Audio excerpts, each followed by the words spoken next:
Guys, অনেকদিন পর video নিয়ে চলে আসলাম। মাঝখানে অনেকদিন ভিডিও দিতে পারিনি একটু সমস্যার কারণে। আশা করি এখন থেকে ফ্যামিলি ভিডিও দেওয়ার চেষ্টা করব। সাথে তো রান্না আছে। আজকে আমি বাচ্চা দুইটাকে স্কুলে দিয়ে আমি একটু হাঁটলাম। এখন হেঁটে বাসায় চলে আসছি। আমাদের যে গ্যারেজের এই জায়গাটা, এখন বাসায় যে আমার অনেক কাজ আছে। বাসায় অলরেডি একটা মেড সার্ভেন্ট নাস্তা বানাচ্ছে, আমি যে বাকিটা ধরবো। ওর বাবা এখনও অফিসে যায়নি। নাস্তা করা হলে তারপরে আমরা কিছু খেয়ে নেব। হাঁটতে হাঁটতে অনেক টায়ার্ড লাগছে গাইস। লিফটে আছি, লিফট থেকে এখন বাসায় যেয়ে দেখি কী অবস্থা। বিছানাটা তোলা হয়ে গেছে, ঘরটা ক্লিনই আছে। এখন আমি তাহলে রান্নাঘরে যাচ্ছি।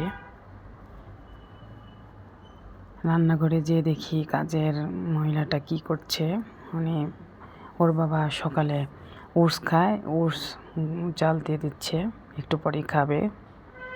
বাথরুমে আছে, মহিলাটা ভালোই আছে, হাসি খুশি।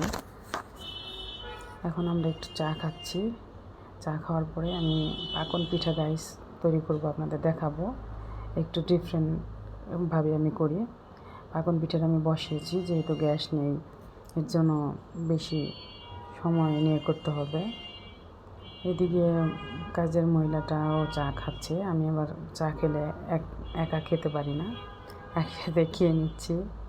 চা খাওয়াটা শেষ অলরেডি। আমার একটু চার নেশা আছে বলতে গেলে। ওর বাবা এর মধ্যে খেয়ে চলে গিয়েছে। সবজি আর মাছ দিয়ে, চিমের বিচি দিয়ে করা হয়েছে এটা, আর মাছ খেয়ে চলে গিয়েছে। এখন আমি আস্তে আস্তে পিঠাটা করব।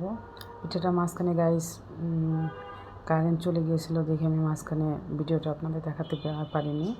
আমি ওই মুগ ডাল যখন পানির সাথে ফুটে গেছে লবণ দিয়ে, তারপরে চালের গুঁড়া দিয়েছি গায়ের মতো করে। এখন আমি ঘিটা মেল্ট করে এখন পাকন পিঠা, আমি গাইস পাকন পিঠার যে ডালটা আমি একবারে মিহি করি না, কিছুটা হাত ভাঙা থাকে, অবশ্যই স্ক্রিনে দেখতে পাচ্ছেন। এখন হাত দিয়ে আমি শেপটা দিচ্ছি। অনেকে ডাইসে দেয়, যার যা খুশি, কিন্তু আমি মনে করি হাত দিয়ে দিলে বেশি ডিজাইনটা পরিষ্কার আসে, নিজের মন মতো দেওয়া যায়। সেক্ষেত্রে আপনারা অন্যটাও ইউজ করতে পারবেন। এখন আমি পিঠাগুলো একে একে বানিয়ে নিচ্ছি। আমি শীতের সময় সব পিঠাই বানাই বাসায়। বাইরের পিঠা আমার বাচ্চারা, আমার হাজব্যান্ড কিনে খাওয়া পছন্দ করে না। সব ধরনের পিঠা আমি বানাই। আর বাইরের খাবার খুব একটা বেশি স্বাস্থ্যের জন্য ভালো না। ওরা গুড়ের পরিবর্তে চিনি দেয়, ছ্যাঁকারিন দেয়, এটা সেটা মিক্স করে, ভিতরে টেস্টি কোনো কিছু দেয় না। সেক্ষেত্রে বাসায় ট্রাই করা ভালো। ডিজাইনটা গাইজ আপনাদের নিজের কাছে যে ডিজাইনই দিবেন। এখন আমি পাতা শেপের একটা ডিজাইন করে নিচ্ছি, জাস্ট দেখার সৌন্দর্যের জন্য। তারপরে চারদিকে একটু একটু হালকা হালকা করে দাগ টানা দিতে হবে, যেহেতু এটা ভাজার পরে শিরায় যাবে। সেক্ষেত্রে চারদিকে সব, এটা গোল শেপও করতে পারেন, আপনাদের ইচ্ছা। ডিজাইনটা সম্পূর্ণ নিজের কাছে। এখন এই পিঠাগুলো একে একে আমি ভেজে নেব। ভাজার পরে তারপরে, যেহেতু গ্যাস নেই, আমি সকালে পিঠাগুলো ভাজতে পারলাম না, একটু রেখে দিয়েছিলাম। গ্যাসটা যখন আমি অলরেডি 3টা বানিয়ে ফেলছি, এরকম অনেকগুলো বানালাম আস্তে আস্তে সময় নিয়ে। গ্যাসটা যখন একেবারে ভালো মতো চলে আসছে, এটা আমার ঘি মেল্ট করা। আর ওই পাশে আমি পাটিসাপটা পিঠাও বানাবো, এর জন্য দুধ। এদিকে দেখি মহিলাটা, কাজের বুয়াটা বাসনগুলা ধুচ্ছে। এদিকে ওটস খাওয়ার জন্য আমি দুধটা গরম করে নিচ্ছি, দুধের মধ্যে ওটস দিলাম। আমি একটু ডায়েট করছি গাইস, মানে একটু ডায়েট করতে হয়, একটু কলা দিয়ে ওটস খাবো। আমি এইভাবে করে ওটসটা খাই, স্বাস্থ্যের জন্য এটা ভালো, ট্রাই করতে পারেন। ওটসটা হওয়ার পরে ওটসটা নামিয়ে আমি আগে ওটসটা খেয়ে তারপরে আমি পিঠাগুলা চারদিকে ছড়িয়ে দিয়েছি, সেটা করব।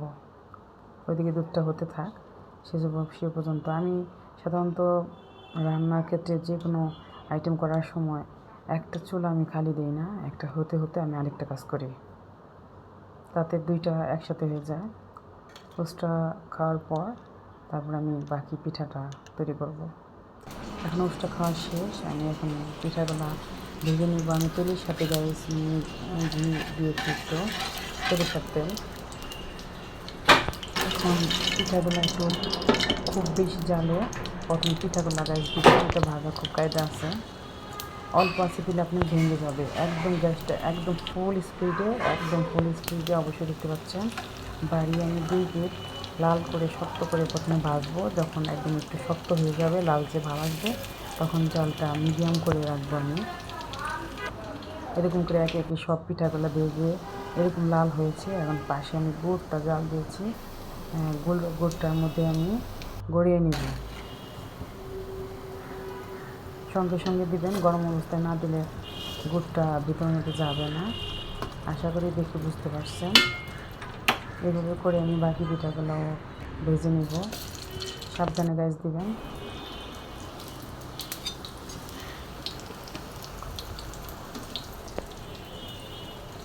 পিঠাটা অনেক দিন বাইরে থাকে, এটাই সব থেকে ভালো দিক।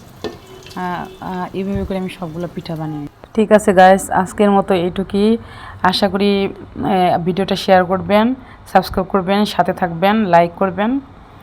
এখন থেকে নিয়মিত ফ্যামিলি ভিডিও দেওয়ার চেষ্টা করব। ভালো থাকবেন, পাশে থাকবেন। বাই, খোদা হাফেজ।